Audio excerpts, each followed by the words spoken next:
way above what my pocket could afford back then. Okay. Then that is how I said, okay, I've always loved porridge, which is uji. And I said, how about I just do uji for these kids? And the uji that I was doing was not really the one that we currently use. It was just the white maize, you grind, take the flour to the school, and it was purely for preschool children who were slightly over 100 children at that particular school. Okay. So that was the start of Cup of Uji, yes. Okay. So which mechanism do you use to determine, like, this is the school that you'll take, you'll take the program, yes. and this is the school that maybe you'll exclude.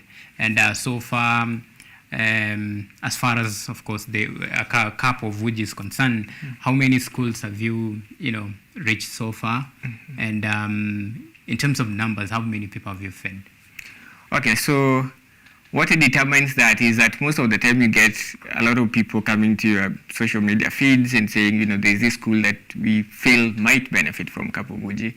Or there are schools that maybe you are going to do an activity somewhere and you come across them and you're like, this school might benefit from Cup of Uji. Okay. But what we do is that we have a team. So the team goes and does what we call needs assessment for such particular schools, the one recommended to us and the ones we've seen. So they do that needs assessment, and that determines whether the kids from that particular school will benefit, whether a greater percentage of the kids in that particular school will benefit from a Cup of Uji. Okay. So from that aspect, now we put them on our list. And then now from there again, we look at what resources do we have. Do we have the available resources to be able to support that particular school? If we don't have, then we put them on a waiting list. But if we have, we pick it up and we start supporting it. Okay. So that is how we are able to bring on board schools in terms of supporting them with a Cup of Uji. And so far, we've been able to do 11 schools, which are in 5 counties, and a total of over 10,000 children. Okay. Yes. Well, when I was reading the statistics, that is, as far as this is the government target. The government target, the ASAL, that is the arid and semi-arid lands, and of course, schools in the informal settlement. In your own, I'm not sure how you operate, but what's your target? What's your target audience? Like, which specific schools do you target? And is it based on the entire school, or just identify, let's say, these people X and X deserve this and not this one? So which criteria do you use? Okay, so this is the thing. When you walk into a school, you can't really start. Kids have something we call a common bond amongst them. So you can't really start segregating kids. Mentally, it affects them. If you say, I'm giving porridge to pupil A and I'm not giving to pupil B, and they're all in the same class, they're going to be like, why is so-and-so receiving? Why am I not being given? All right. So when we pick a school, we support the whole school.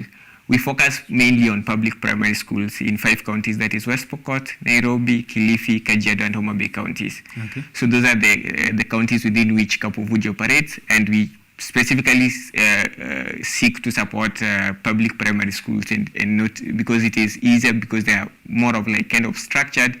It's easier to even have engagements with even the parents as well, the community. So it is more structured and it is more easier to work with. Yeah. All right. Yes. Well, you talk about in some aspect the stigma when you separate, of course. Yes. Well, when you look at the system that the government is using to actually distribute, this food program, to some extent, it's like separating the rest from. And if you were to go by your standard, then something really need to be done. If it's feeding program for all school-going children, then it need to be equitable. That's why there is this aspect of equitable. And this brings my question: do you think maybe we misplace our priorities? Is it something that we actually need to go back to the drawing board and actually do something? We are talking about over 30 years since this program was launched. Yes. And you remember when I began, I asked you, what has worked and what has not worked?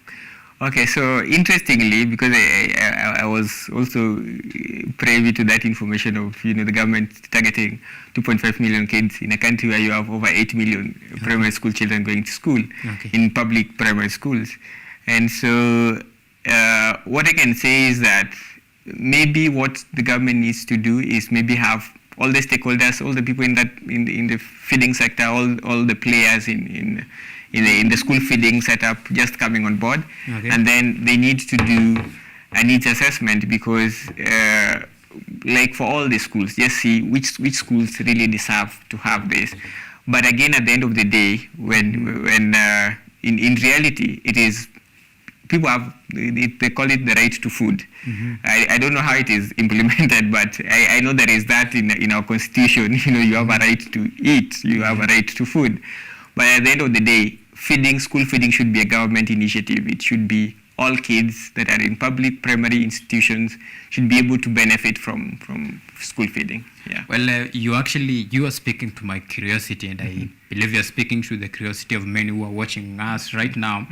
You talk about, government, of course, coming together. This means you collaborate. Yes. Of course, you are one of the stakeholders in this food feeding program. You have been in existence since 2011. Yes. All the way, probably say 12 years down the line. Have you tried to reach the government and actually, compare and share notes as far as this journey is concerned? Because it is for the better and common good of all our school-going children. Have you thought of that? Have you tried that? Okay, so mine has been very interesting because I think I remember at the initial stages, because we would even invite some of the DC education officers whenever we were scaling up, maybe to add a new school or maybe scale up to have the old school catered for. We would invite the DC education officers to come just to see what we are doing on the ground.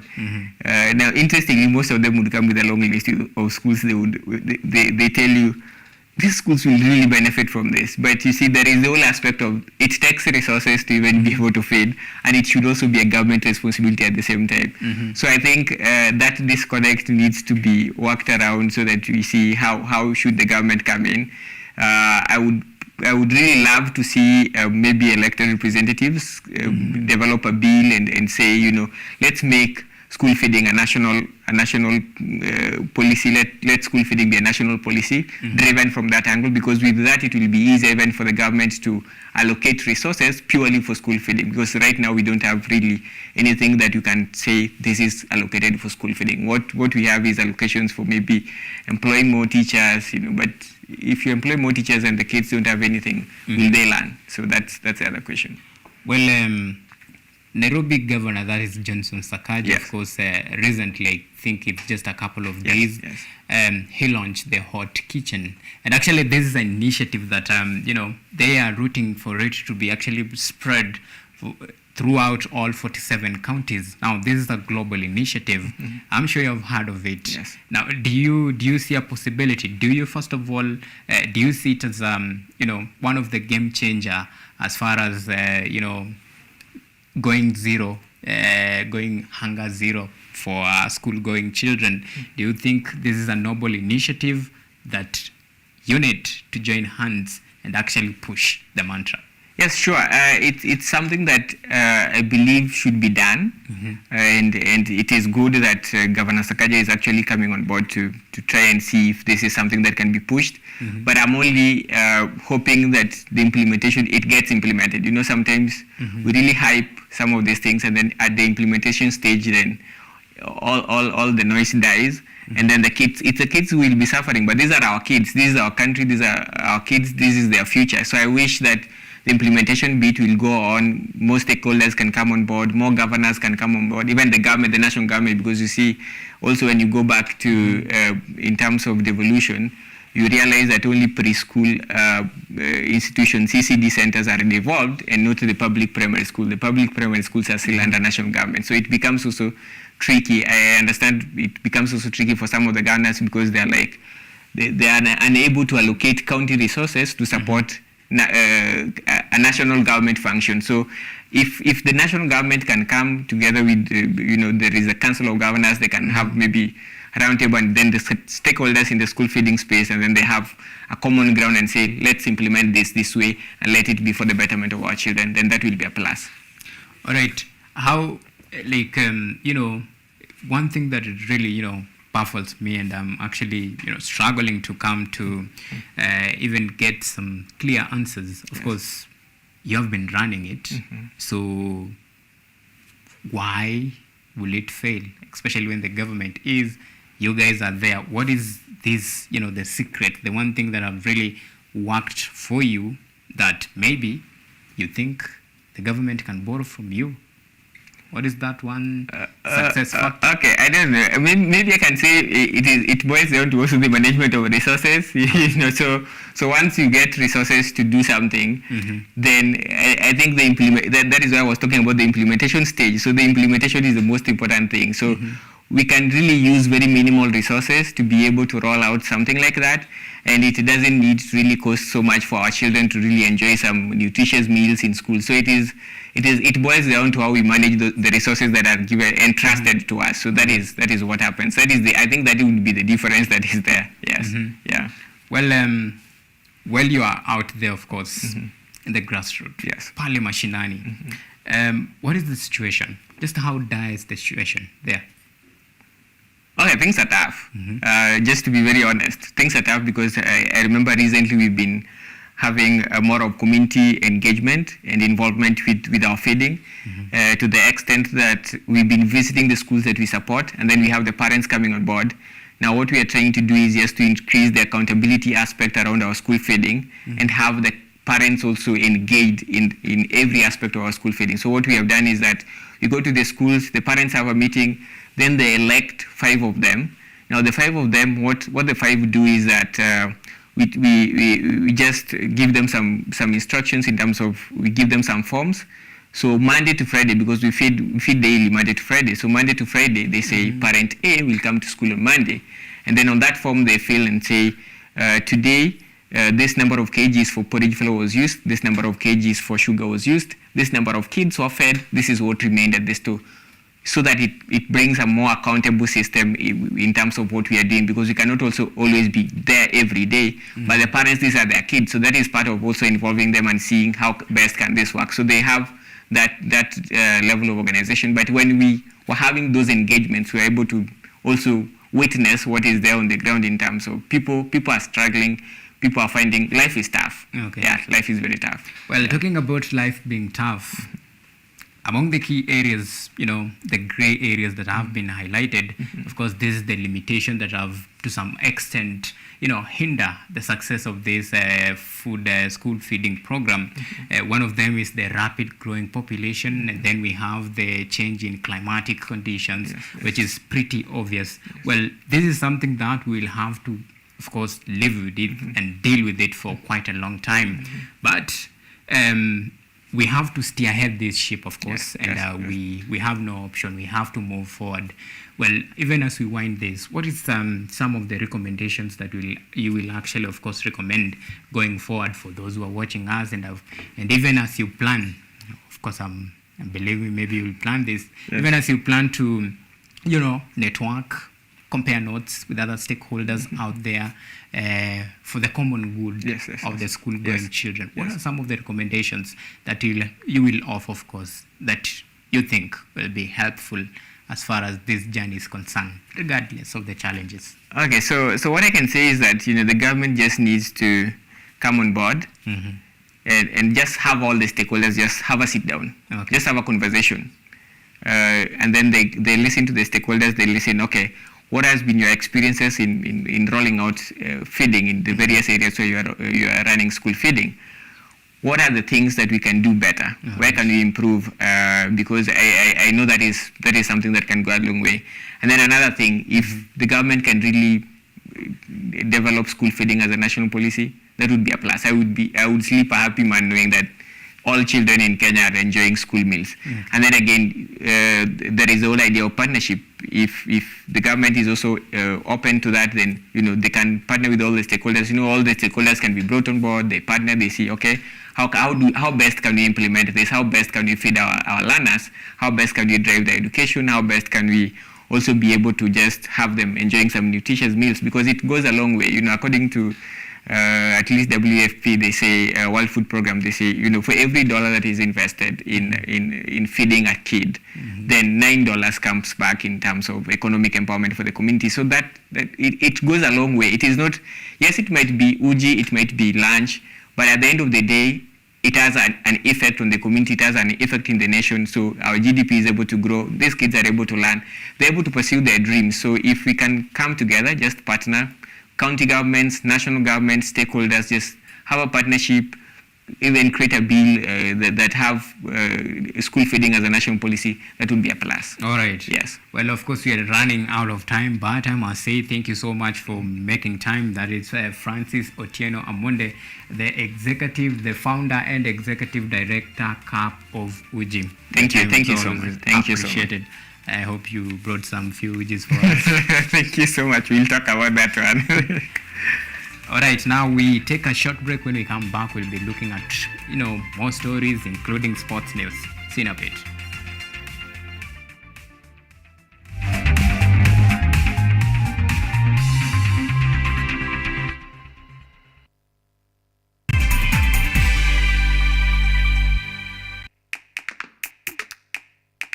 Badala ya kutafuta kazi, tunaweza kuanzisha miradi yetu ambayo ingetusaidia kubadilisha maisha ya wazazi wetu. Kwa vijana wenzangu, wengi hawana kazi, lakini ikiwa sisi wenyewe tutajiamini, tunaweza kujiajiri wenyewe. Afrika kwa kweli tuna mahitaji ambayo ukiyasuluhisha unaweza kuathiri watu kwenye bara hili. Bila woga, watu huwa na uzalishaji zaidi, wanajawa na ujasiri, wanakuwa wabunifu na wanakuwa wenye maarifa. Niliamua kuacha kazi, hata kama sitafanikiwa, nitakuwa nimejaribu, nitakuwa najua haiwezekani.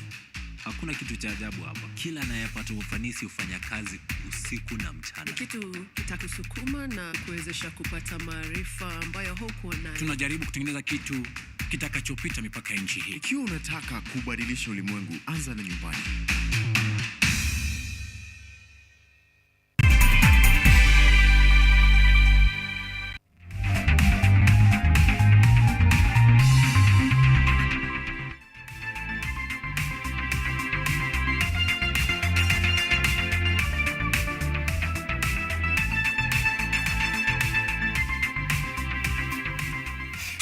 Welcome back. Now, police in Kisii forcefully disrupted a peaceful protest organized by members of the Law Society of Kenya, Kisii West Branch.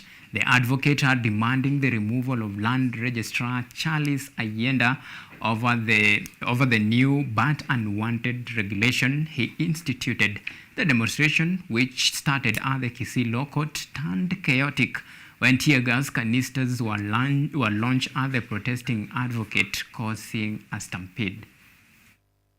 Demonstrations by the members of Law Society of Kenya, Kisii County Southwest Branch, were today disrupted by the police. A heated argument ensued between the area OCS Joab Onyapidi and the advocates who accused him of acting arbitrarily since the demonstration had been endorsed by his office. Tulipeana ilani kwa OCS Kisii Bwana Onyapidi tarehe 4, na baada ya kupiga mimi mwenyewe na wenzangu kupiga simu mbele na nyuma, tukaongea na OCPD Mesa Ambassa, barua yetu ikapokelewa. David Biaki, one of the advocates, outlined the challenges faced by advocates in transacting land matters due to the imposition of unnecessary regulations by the registrar. According to Biaki, residents were required to bring title deeds and details of individuals involved in the land they wish to place a caveat against. But the land registry being the custodian of the land documents that we require, now the land registrar is treating the office as his own home, his own bedroom, and we cannot allow that. We will not be intimidated by whatever that just happened. The tear gas have been thrown to us. George Morara expressed shock at the OCS action and emphasized that their objective was to have the land registrar replaced, as they believe he is obstructing their service delivery to the residents. Na kusudio letu lilikuwa kupinga na kutaka Land Registrar Bwana Charles Morara Ayenda atolewe katika ufanyikazi wake Kisii kama Land Registrar ama Land Coordinator. Eno Shongiti raised concerns about the alleged trend of the national government assigning failed officers to the county, vowing to reject such appointments. I think the land registrar needs to be reminded that the same things that he was doing in Nyandarua, that he was forced to leave, he cannot bring them here. And Kisii cannot be a dumping site for rogue officers. This marked the second protest organized by the branch within a week to demand an end to what they term as the introduction of draconian regulations by the land registrar Charles Ayenda regarding land processes. Patrick Oduor, KUTV. Alright, from Kisii to now Laikipia. Youths in Nanyuki town, that is in Laikipia County, have today held a protest for allegedly being sidelined in the issuance of job opportunity by British Army Training Unit Kenya. They have blamed local leaders, including Laikipia East Member of Parliament Mwangi Kiunjuri and area member of County Assembly Anthony Theuri, for corrupting the recruitment process. The young and unemployed local are demanding for locals to be given priority. Nanyuki youths have today held protests over allegations of discrimination in job opportunities offered by the British Army Training Unit in Kenya. Laikipia East Member of Parliament Mwangi Kiunjuri, area MCA Anthony and other local leaders are being accused of corrupting the recruitment process. Paul Diaga, a youth, said that the leaders are driven by their self-interests but not to address their needs, a move which has led them being denied job opportunities at the facility. Mzungu mwenyewe amesema kwamba nafasi zetu zimekosekana sababu ya watu ambao walienda kuturepresent kule chini kwake kwa kambi, ambao ametutajia vizuri sana ni wanasiasa wetu, viongozi wetu, MCA wetu, MP wetu, wao ndio walienda kule. Saida Kayaga, one of the protesters, lamented that ladies are being taken advantage of when seeking opportunities at the Batuk. Huko Batuk ukiwa dema tumeenda kutafuta kazi, hauwezi pata kazi. Na ukipata hiyo kazi lazima kuna zile vitu zenye wanakuambia. Na wewe kama dem hauwezani juko decent na umeenda kutafuta kazi decent. So kila mtu akienda huko haendi kujiuza. Laikipia County Commissioner Joseph Kanyiri held a meeting with the Batuk officials to chart the way forward on how to address the grievances presented by the youth on employment opportunities at the facility. He called on the youth to present their grievances peacefully and encourage them to focus on improving their skills when they get the job. Kauli moja tumesema hata ikiwa vijana wanafuata haya mambo, wayafuate kwa njia ya amani, kwa njia ya sheria, kwa njia ile si ya kuvuruga shughuli za wageni wetu, shughuli zao za kazi. The youths lamented that the jobs offered were discriminatory, and whenever they sent their leaders to present their needs and grievances, they only strike their own personal deals, a move which has led them to take the matter in their own hands. Jacob Okelo, KUTV.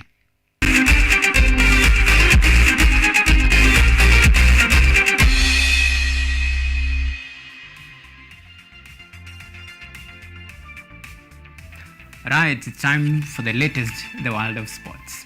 Now, sports stakeholders in the country have been urged to support upcoming talents and children living with disability to help them grow their special abilities that can also earn a living in the future. The sport aims to encourage children with special needs to have a shot of a better life in the future. Zainabu Shamimo, a grade 6 pupil from St. Anselm Mururi Mixed Day and Boarding Primary School in Tharaka Nithi County, is a living proof that disability is not inability. She is eloquent in the language of sports. At only grade 6, she is already shattering the glass ceiling. Before joining the school, Shamimo was rejected by several schools who argued that she will require extra attention for her mobility in class. The stone that the builder rejected is now a cornerstone, a shining beacon and the pride of Aslim Muriri Primary School. Doris Mutai, the school principal, said that Shamimo, despite operating on prosthetic foot donated by fellow pupils and with deformed hands, she has excelled in both class and sporting activities that include field events. Zainabu have said she is a blessing to our school, and what I'm going to advise other institutions, when they see such a child, let them appreciate her. She is not liking to be how she is, because she does well And we have in class, she is doing very well, and everything she does herself, because we train her on how to do many things.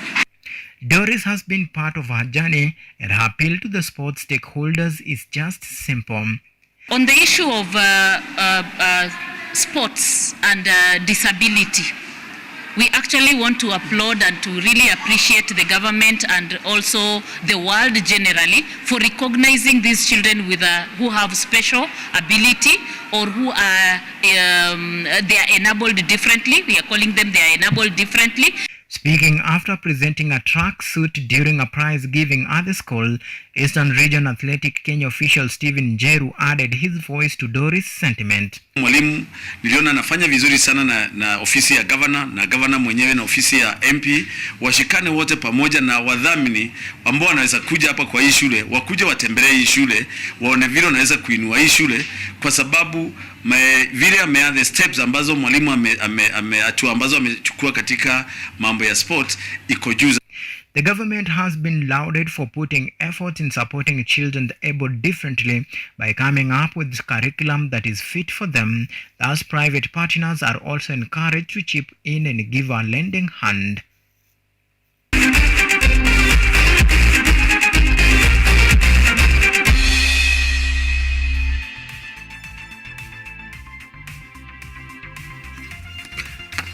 Right, that's it for today. Many thanks for, of course, giving us your most noble and esteemed time throughout 1 hour and a few minutes of this particular broadcast. My name is AUMA Evans. Our sign language interpreter tonight has been Sammy Okello. Well, wish you a blessed night, and of course, see you next time by the grace of God. Until then, it's a good night and bye-bye for now.